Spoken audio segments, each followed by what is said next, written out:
Kartat ja GPS:t on kyllä hyvä keksintö, mutta mikä hyöty niistä on, jos niitä ei osaa käyttää?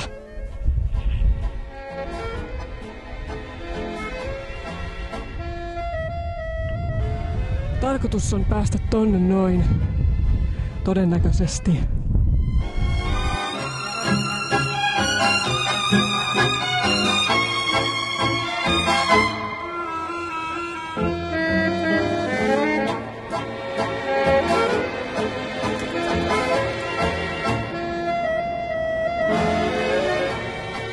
Tomaatit ja sipulit kannattaa ostaa torilta. Itse käyn Hakaniemen torilla.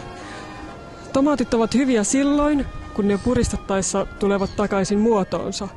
Sipulit ovat aromikkaita silloin, kun niissä on vielä rohelinen varsi tallella.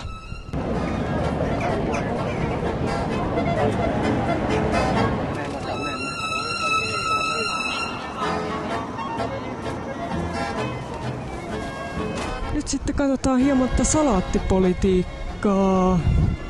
Okei, täältä löytyy tavallista kotimaista. Sitten vähän tämmöistä Lollorosso-tyylistä ja jäävuorta. Arvaan, että kaikista parhain olisi jäävuori. Taas tämmönen pienehkö. Kyllä. Perunoista lähtien. Avokadoja, parsaa. Mutta tänään meillä ei ole ohjelmassa tehdä siitä ruokaa. Meillä on ohjelmassa tehdä perinteinen salaatti.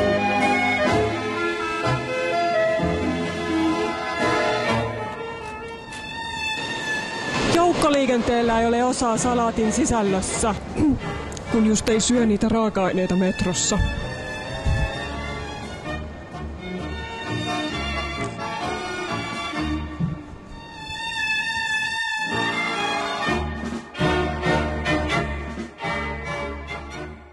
Lihan tulee olla kasvanutta stressistä vapaana. Näin ollen siitä saa parasta ja mureaa. Vapaana kasvamista lehmistä saa maan mainiota salaattiainesta.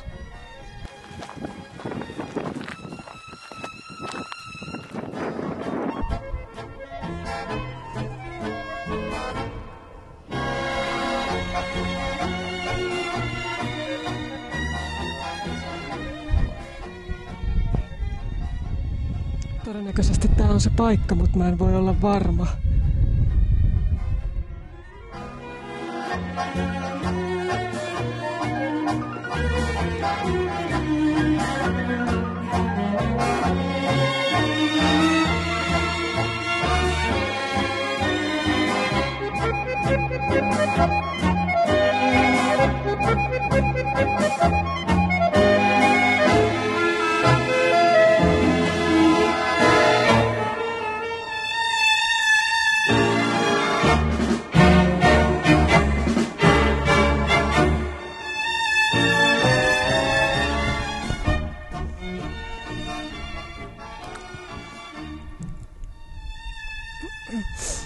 Hyvän salaatin salaisuus on se, missä sitä syödään.